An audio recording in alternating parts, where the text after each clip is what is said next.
আজ যে ট্যাঙ্কটা নিয়ে কথা বলবো সেটা হচ্ছে আমার শ্যালো ওয়াটার ট্যাঙ্ক। আমার অন্যতম খুব ফেভারিট ট্যাঙ্ক এটা।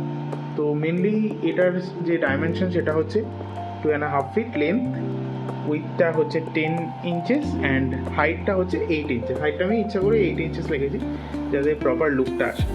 তো এটা খুব বেশি যে প্ল্যান্টেড আমি বলবো না, মানে এটাকে আমি মোটামুটি যতটা করলে ন্যাচারাল লুকটা আসে সেই হিসাবে আমি প্ল্যান্টেশনটা করেছি এবং খুব লো টেক প্ল্যান্ট দিয়েই পুরোটা করা, কারণ আমি এখানে CO2 ইউজ করিনি এবং কোনো নিউট্রিয়েন্টস রিচ সাবস্ট্রেটও যেমন কোনো সয়েলও আমি ইউজ করিনি। জাস্ট এখানে অ্যাকোয়াটিক রেমেডিসের একটা স্যান্ড আছে। তো এই স্যান্ডটা আমার খুব প্রিয় স্যান্ড, আমি আগেও অনেক ট্যাঙ্কে এটা ইউজ করেছি। আর এখানে আমি জাস্ট গাছের জন্য রুট টাইপস ইউজ করি আর বাকি ফার্টিলাইজার একটা ইউজ করি, অল্প করেই সেটা, যাতে খুব বেশি অ্যালগি ব্লুমও না হয় এবং আমার গাছগুলো হেলথ থাকে এবং সবকটা গাছই মোটামুটি হেলদি। এখানে খুব ভালো, কোনো পাতাই কোনো গাছের হলুদ নেই। তো এখানে গাছ হিসাবে যেগুলো আমি ইউজ করেছি সেগুলো হচ্ছে মেনলি ক্রিপ্টোকোরিন। এখানে পুরো ঝাড়টাই ক্রিপ্টোকোরিনের ঝাড়। এখানে যে উডের মধ্যে যে এবং রকের মধ্যে যে গাছগুলো দেখা যাচ্ছে এগুলো হচ্ছে অ্যানোভিয়াস। এগুলো খুবই লোটেক প্ল্যান্ট। আর এখানে কার্পেটিং প্ল্যান্ট হিসেবে ডোয়ার্ফ স্যাজিটেরিয়া আছে, বাট মেবি নিউট্রিয়েন্টসের অভাবে বা অন্য কোনো হতে পারে। লাইট আমি বেশি ইউজ করিনি এখানে, জাস্ট একটা 5 ওয়াটের একটা লাইট আছে অ্যান্ড একটা 20 ওয়াটের লাইট আছে অ্যান্ড এটা 9 ওয়াটের লাইট আছে। খুব বেশি লাইট এখানে ইউজ করিনি, তাও এখানে আমি খুবই কম ডোয়ার্ফ স্যাজিটেরিয়া দিয়ে শুরু করেছিলাম, তাও গ্রোথ মোটামুটি ভালোই। নন CO2 হিসাবে গ্রোথ বেশ ভালো। তো আমি এই কটাই গাছ ইউজ করেছি এবং এইখানে কিছু গাছ ইউজ করা হয়েছে যেগুলো জলের ওপর। এখানে কিছু ব্ল্যাক পট টাইপের, পট বলবো না, এখানে কিছু হোল্ডার, মানে প্ল্যান্ট হোল্ডার ইউজ করে আমি এগুলো অনলাইনে আমি পারচেস করেছি। এগুলো ইউজ করে আমি প্ল্যান্টগুলোকে এখানে সেট করেছি।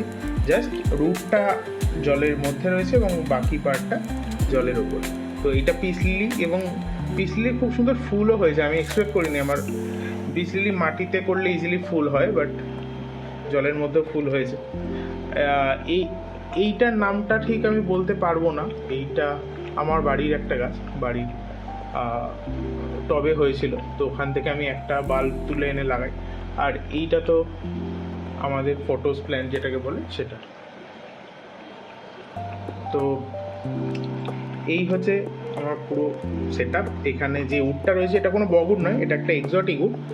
তো এক্সোটিক উডটার নাম আমার কারেন্টলি মনে পড়ছে না এবং যার কাছ থেকে নিয়েছিলাম সেই সেলারও খুব আমার মানে নামটা এক্স্যাক্টলি বলতে পারিনি এটা শিওরলি কোন উড। তো এটা একটা এক্সোটিক উড, এটা কোনো বগুড নয়, এইটুকু আমি শিওর। আর 2 নম্বর হচ্ছে এখানে যে রকগুলো ইউজ করেছি এগুলো আসলে সেরি স্টোন। অনেকেই ভাববে যে সেরি স্টোনের কালারটা এরকম কেন। কালারটা মেনলি এর উপর অ্যালগি পরে এটা হয়েছে, মেনলি এটা স্লেট কালারের হয়। তো আমি অ্যালগিটা ইচ্ছা করেই সরাইনি, কারণ দেখতে খুবই ন্যাচারাল লাগে। আর এই ট্যাঙ্কে যে লাইভ স্টকগুলো রয়েছে সেগুলো হচ্ছে মেনলি 2টো বেলুন র্যাম, 2টো নর্মাল জার্মান ব্লু র্যাম, কিছু সিলভার টিপ টেট্রা, কিছু কার্ডিনাল টেট্রা, আর একটা ওখানে দেখা যাচ্ছে একটা চাইনিজ অ্যালগিটার বা গোল্ডেন অ্যালগিটার। তো ফার্দার যদি গাছের সম্পর্কে কিছু জানতে হয় ডিটেলসে অবশ্যই কমেন্ট করবেন। আমি ডিটেলসে একটা গাছের ভিডিও বানাবো, এদের রিকোয়ারমেন্ট নিয়ে, এদের কীরকম কী ফার্টিলাইজার ডোজিং করি সেই নিয়ে, এবং ফিল্ট্রেশন নিয়েও পরবর্তীকালে একটা ভিডিও বানাবো। এই ভিডিওর মধ্যে যোগ করছি না, আপাতত এই সেট আপটাই আপনারা এনজয় করুন। বাকি ডিটেলস যা কিছু জানার আছে আমার কমেন্টে জানান, অবশ্যই আমি একটা ডিটেল ভিডিও বানাবো। তো আজকের মতো এই পর্যন্ত।